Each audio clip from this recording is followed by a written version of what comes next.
Hello student, I am Mohammad Saqib, your biology teacher and I welcome you all in my YouTube channel The Bios Planet। तो student आज हम बात करेंगे the fundamental unit of life, जो हम cell के बारे में बात कर रहे थे। पिछले वाले लेक्चर में मैंने एक ओवरव्यू दिया था सेल के बारे में कि हम सेल में कौन कौन से जो ऑर्गेनेल और उनके स्ट्रक्चर के बारे में कौन कौन से स्ट्रक्चर जो हैं जिनके बारे में हम स्टडी करेंगे, तो उन सारी चीज़ों को बताया था। तो सबसे पहले मैंने बताया था सेल में पार्ट कितने होते हैं, 3 पार्ट होते हैं। एक होता है आपकी सेल कवरिंग, जो सेल की जो कवरिंग होती है वो। सेकंड आपका जो होता है वो होता है साइटोप्लाज्म, और जो लास्ट आपका है वो आपका होता है न्यूक्लियस। तो आपकी सेल कवरिंग हो जाएगी, साइटोप्लाज्म हो जाएगा और आपका लास्ट वाला जो है वो न्यूक्लियस हो जाएगा। तो ये 3 चीजें हैं जो आपको यहाँ पे पढ़ना है। ओके, ये 3 चीजें यहाँ पे आपको पढ़नी। अब देखो हम आगे इसके बात करते हैं क्योंकि हमें सारी चीजों को समझना है। तो सबसे पहले हमें सेल कवरिंग के बारे में बात करनी है। ओके, तो सेल कवरिंग में मैंने 2 पार्ट बताए थे। आपका एक सेल मेम्ब्रेन है, सेल मेम्ब्रेन तो थोड़ा बहुत आगे पीछे हो सकता है, उसमें मैंने सेल वॉल को पहले बताया था, लेकिन यहाँ पे सेल मेम्ब्रेन को पहले मैं एक्सप्लेन कर दूंगा। वो कोई रीजन नहीं है, बट ऐसे ही मेरा जो टॉपिक जो प्रिपेयर मैंने किया था वो मेम्ब्रेन पे कर लिया, इसलिए मैं मेम्ब्रेन को पहले बता रहा हूँ। अदरवाइज कोई जरूरी नहीं कि आप मेम्ब्रेन को पहले पढ़े या सेल वॉल को पहले पढ़े। अब तो हमें सबको पढ़ना ही है डिटेल में। ओके, तो एक हो जाएगा आपका सेल मेम्ब्रेन, एक आपकी हो जाएगी सेल वॉल। तो इन दोनों चीजों को हमें देखना है। तो सबसे पहले हम सेल मेम्ब्रेन को देखते हैं। तो सेल मेम्ब्रेन क्या होता है, उनका स्ट्रक्चर क्या होता है, ये सारी चीजें समझेंगे। तो हम जो पढ़ने जा रहे हैं वो पढ़ने जा रहे हैं very very important structure, cell membrane. This is the second most outer covering, जो आपकी जो सेकेंड होती है। जैसे मैंने ये एक सेल बना दिया और सेल, ये सबसे बाहर की जो कवरिंग होती है हम उसको कहते हैं सेल वॉल। उसके बाद जो सेकेंड आपकी कवरिंग होती है हम उसको क्या कहते हैं, इसको, ये आपकी सेल वॉल हो गई। उसके बाद जो कवरिंग, एक पतली सी कवरिंग आती है, उसको हम सेल मेम्ब्रेन कहते हैं। तो हम उसी सेल मेम्ब्रेन के बारे में बात करें। So this is one of the most, this is the outer most covering.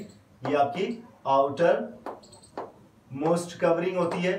हाँ, तो जैसे हम एनिमल सेल के बारे में बात करेंगे तो उनके अंदर जो ये चीज पाई जाती है, सेल वॉल पाई नहीं जाती। सिर्फ सबसे पहले उनमें क्या देखने को मिलेगा, आपकी सेल मेम्ब्रेन देखने को मिलेगी। तो जो एनिमल सेल होती है, in animal cell this is the outer most covering of the animal cell. तो एनिमल में ये सबसे बाहर की तरफ पाया जाएगी, प्लांट में ये दूसरे नंबर पे पाया जाएगा।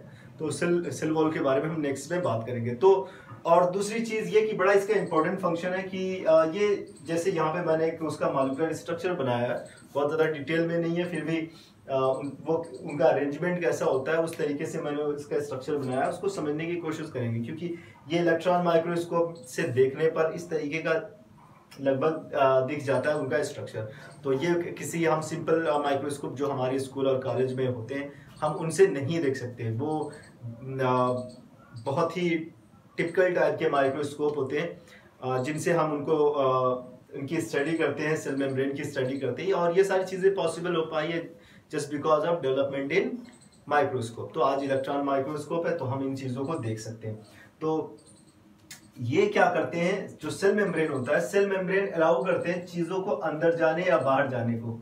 तो किसी भी मटेरियल का एग्जिट एंड एंट्री ये कौन डिसाइड करता है, ये सेल मेम्ब्रेन डिसाइड करती है। तो it allows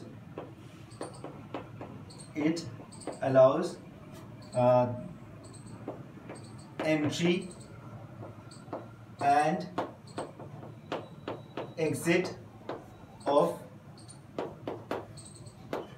मटेरियल। तो ये मटेरियल जो होते हैं उनकी एंट्री और एग्जिट को कौन डिसाइड करता है, कौन अलाउ करता है, सेल मेम्ब्रेन करती है। तो ये नहीं कि सारी चीजों को ये अंदर बाहर जाने देंगी, कुछ सारी चीजें बाहर चली जाएंगी, सारी चीजें अंदर आ जाएंगी, ऐसा नहीं है।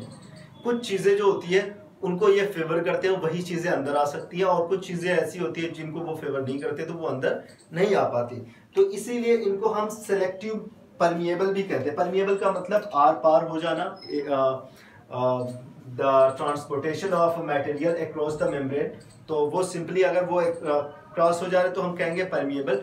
लेकिन अगर कुछ चीज़ों को अलाउ किया जा रहा है एंट्री, कुछ चीज़ों की एंट्री हो रही है और कुछ चीज़ों की एंट्री नहीं हो रही है, ब्लॉक किया जा रहा है, उनको रिस्ट्रिक्ट कर दिया जा रहा है, सेल मेम्ब्रेन उनको अंदर आने नहीं दे रही है, तो हम उसको कहते हैं वो सेलेक्टिव परमिएबल है, बिकॉज दे सेलेक्ट कि कौन सी चीज़ अंदर आएगी और कौन सी चीज़ अंदर नहीं आएगी, तो इसको हम कहते हैं सेलेक्टिव परमिएबल। तो ये आपके सेलेक्टिव परमिएबल होते हैं, सेलेक्टिव परमिएबल होते हैं।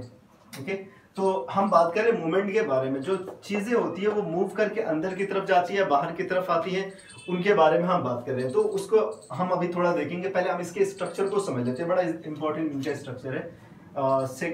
तो इनका पहले स्ट्रक्चर समझ लेते हैं, फिर उसके बारे में बात करते हैं। तो पहली चीज, ये इनका जो केमिकल कंपोजिशन होता है, किन चीजों से बने होते हैं, तो ये फॉस्फोलिपिड,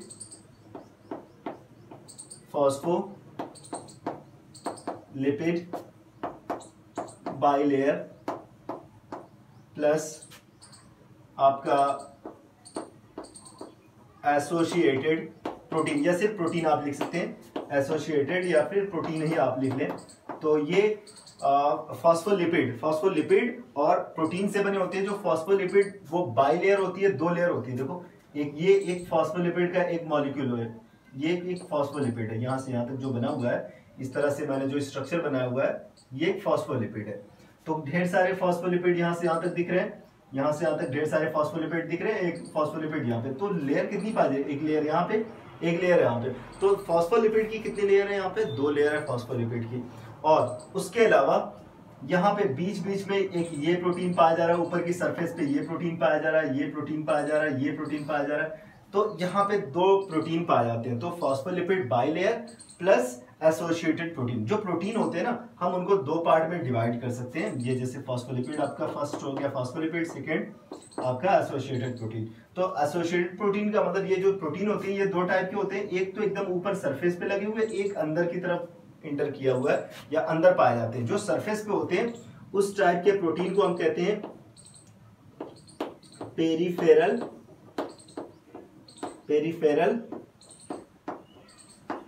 प्रोटीन। ये स्ट्रक्चरल प्रोटीन होते हैं जो स्ट्रक्चर बनाते हैं। स्ट्रक्चरल प्रोटीन क्या होते हैं, ये सारी चीजें जब आप क्लास 11 में जाएंगे तो वहां पे आप देखेंगे। बाकी वो जो प्रोटीन होता है ये पेरिफेरल प्रोटीन हो गया। अब हम बात करते हैं नेक्स्ट आपका जो होता है, जो बीच में अंदर की तरफ आ जाता है, हम इनको इंटीग्रल प्रोटीन कहते हैं, इंटीग्रल प्रोटीन। और साथ ही साथ ये जो प्रोटीन के साथ जुड़ा होता है ये ग्लूकोज होता है, ये ग्लूकोज हो सकता है, मतलब कोई कार्बोहाइड्रेट होगा, तो अब इनको हम ग्लाइकोप्रोटीन कहेंगे। तो इस टाइप के प्रोटीन को हम क्या कहते हैं, ग्लाइकोप्रोटीन, बिकॉज इनके साथ क्या जुड़ा हुआ है, ग्लूकोज जुड़ा हुआ है। तो ये इंटीग्रल या फिर पेरिफेरल प्रोटीन जो होते हैं वो ग्लाइकोप्रोटीन भी हो सकते हैं। ओके, तो ये आपका उनके केमिकल कंपोजिशन के बारे में, मैंने उनके स्ट्रक्चर के बारे में बताया।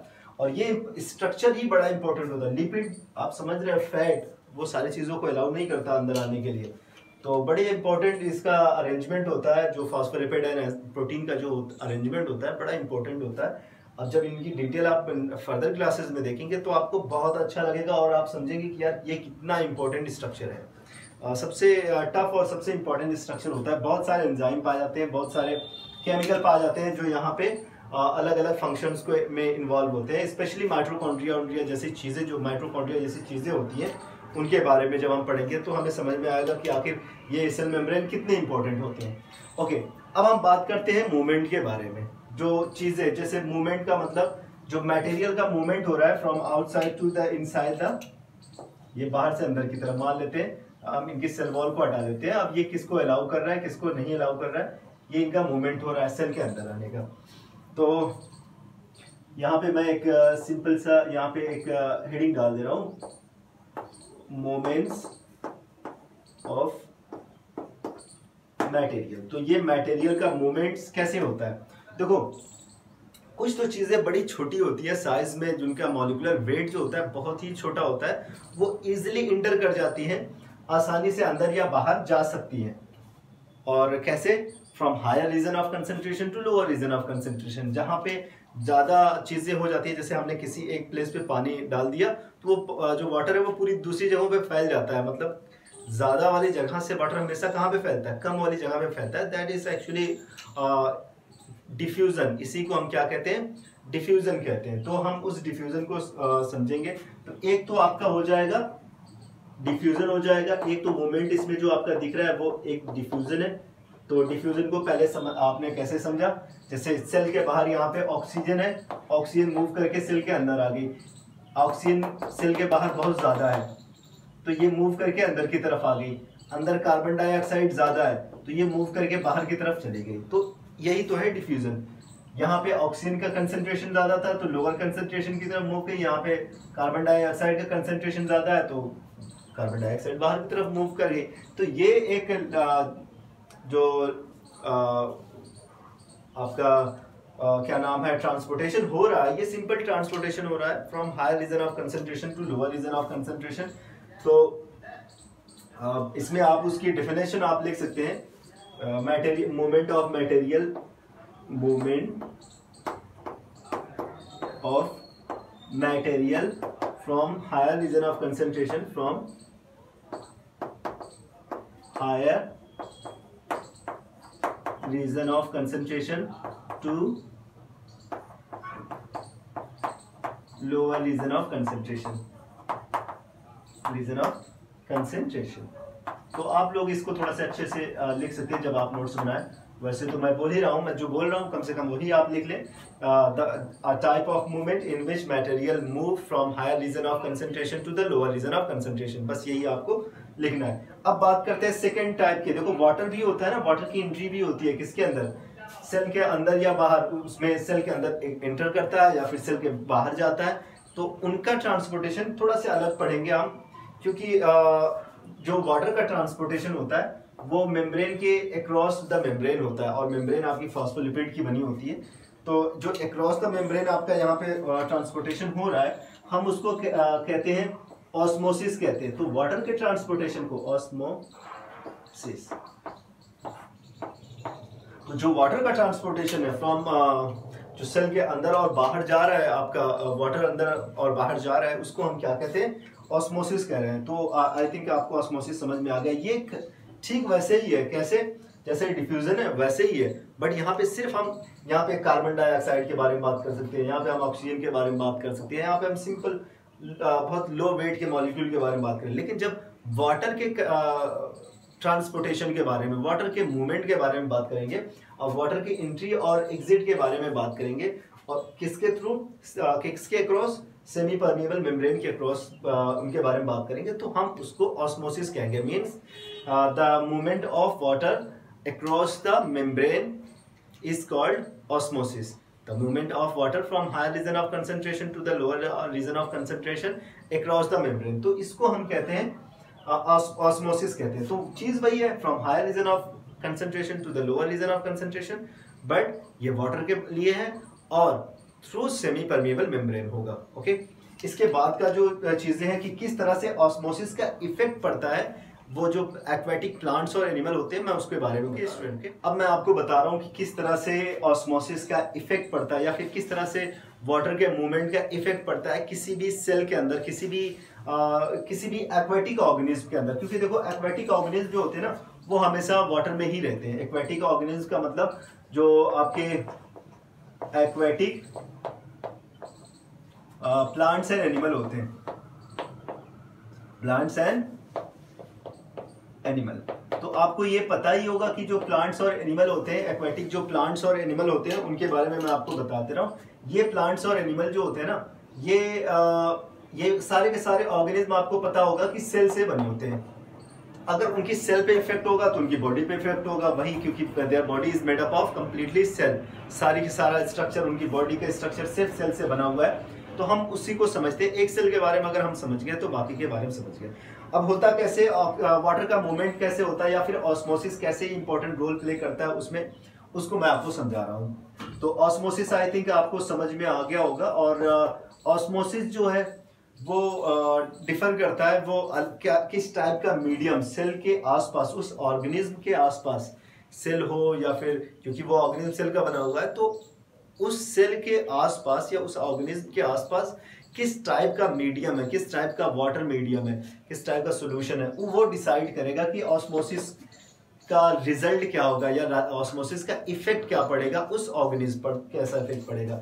चलो हम बात करते हैं कि कोई एक सेल है, तो सोल्यूशन जो, पहले हम सोल्यूशन को समझ लेते हैं। देखो जो वाटर होता है वो जो वाटर एक सॉल्वेंट है, उसमें चीज़ें मिली भी हो सकती हैं, कभी कभी होता है कि वो अलग भी हो सकता है या फिर एकदम प्योर वाटर भी होता है। तो अगर हम बात करें कि लेकिन सिंपली हम सोल्यूशन के बारे में बात करें, यहाँ पे हम 3 सोल्यूशन के बारे में बात करने जा रहे हैं। एक होता है हाइपोटोनिक सोल्यूशन, हाइपोटोनिक सोल्यूशन, जैसे ये एक मीडियम है, ये एक मीडियम है, इसके बीच में हमने क्या किया, एक सेल को ऐसे रख दिया, ये मीडियम है, बीच में हमने सेल को रखा। अब ये इसमें हमने क्या डाल दिया, इसमें हमने वाटर को डाल दिया और ये वाटर वाला या सोल्यूशन को डाल दिया। अब इस सोल्यूशन में वाटर है प्लस उसमें डिसॉल्व सॉल्वेंट होते हैं, तो ये हाइपोटोनिक सोल्यूशन। हाइपोटोनिक सोल्यूशन का मतलब एक ऐसा सोल्यूशन जिसमें वाटर ज्यादा होता है। Let me try. इसमें वाटर जो होगा वो ज्यादा होगा और जो सॉल्वेंट होते हैं, जो साल्ट हो गए, साल्ट और शुगर जो होगा उसका अमाउंट जो होता है वो कम होता है। शुगर और साल्ट इसमें कम होगा, वाटर ज्यादा होगा। अब इसका कंसेंट्रेशन और सेल के अंदर, क्योंकि सेल के अंदर भी वाटर पाया जा रहा है, ऑलमोस्ट 70% वाटर पाया जा रहा है, लेकिन अगर जो सोल्यूशन उसका जो मीडियम है, ये जो इसमें सेल के अंदर कितना है 70%, सेल के बाहर कितना है 90% वाटर है। अब क्या होगा, किस तरफ वाटर मूव करेगा?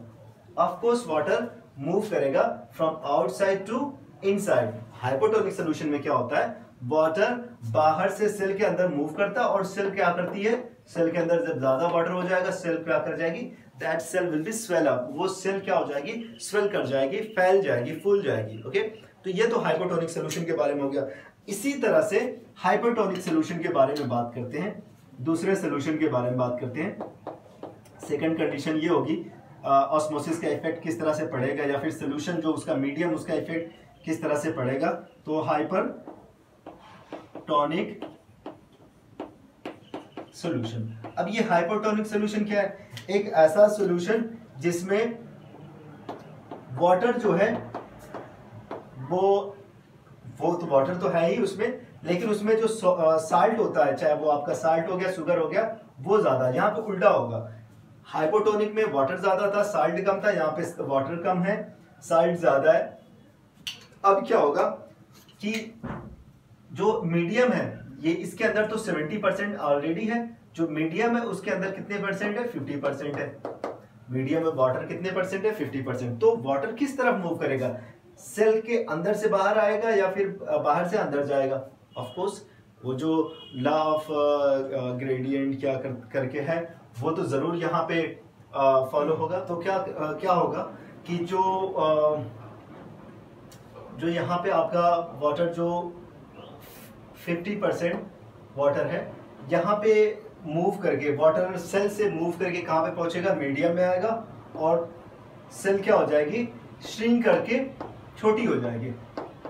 मींस सेल क्या करेगी, श्रिंक करेगी। तो एक पहली कंडीशन, अगर हाइपोटोनिक सोल्यूशन है तो स्वेल करेगी सेल, और अगर हाइपरटोनिक सोल्यूशन है तो सेल श्रिंक करेगी। लास्ट वाले सोल्यूशन के बारे में हम बात करते हैं, ये आपका है आइसोटोनिक सोल्यूशन। आइसोटोनिक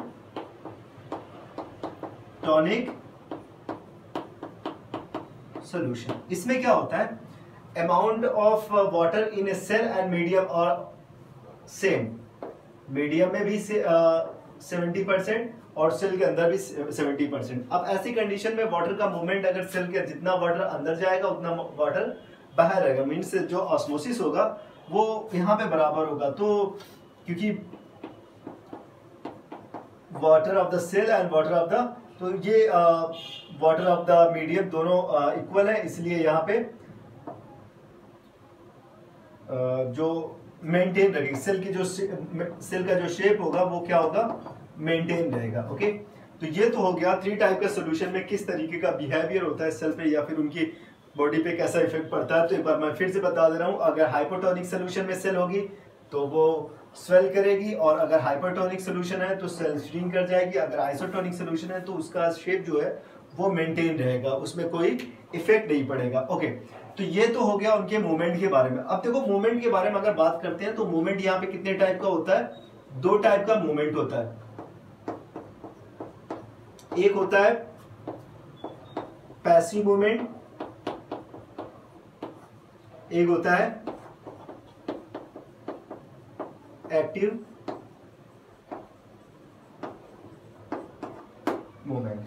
तो एक पैसिव मूवमेंट हो जाएगा और एक आपका कौन सा मूवमेंट हो जाएगा, एक एक्टिव मूवमेंट हो जाएगा। ओके, तो जो पैसिव मूवमेंट होता है इसमें कोई एनर्जी की कोई रिक्वायरमेंट नहीं होती। No energy is required for the movement of molecule और particle from one place to another place. मतलब आपका क्या होता है, from higher region of concentration to lower region, higher से लोअर की तरफ मूव करता है। मीन्स ये फॉलो करता है किसको, लॉ ऑफ ग्रेडियंट को फॉलो करता है। लेकिन एक्टिव मूवमेंट में क्या होता है, ये अगेंस्ट होता है, लॉ ऑफ ग्रेडियंट के अगेंस्ट होता है। मीन्स यहाँ पे क्या होता है, from lower region of concentration to higher region of concentration.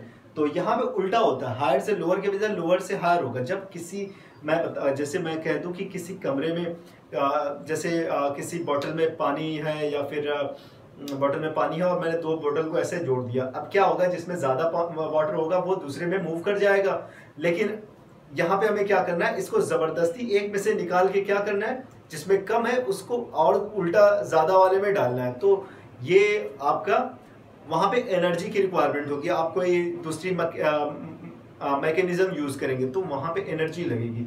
तो उस टाइप के मूवमेंट को हम कहते हैं active movement. Active movement means जिसमें एटीपी की रिक्वायरमेंट होती है, जिसमें एनर्जी की रिक्वायरमेंट होती है। अब ये एटीपी क्या है इसको हम बाद में समझेंगे, मैं इनका सिर्फ फुल फॉर्म आपको बता दे रहा हूं। एडेनोसिन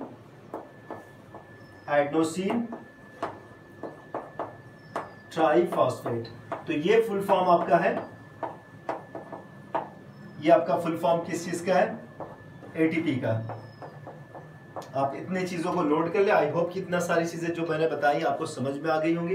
एक बार आप नोट्स इनका अच्छे से बना ले, और कहीं भी कंफ्यूजन हो आप कमेंट बॉक्स में जरूर लिख के बताएं। Thank you so much.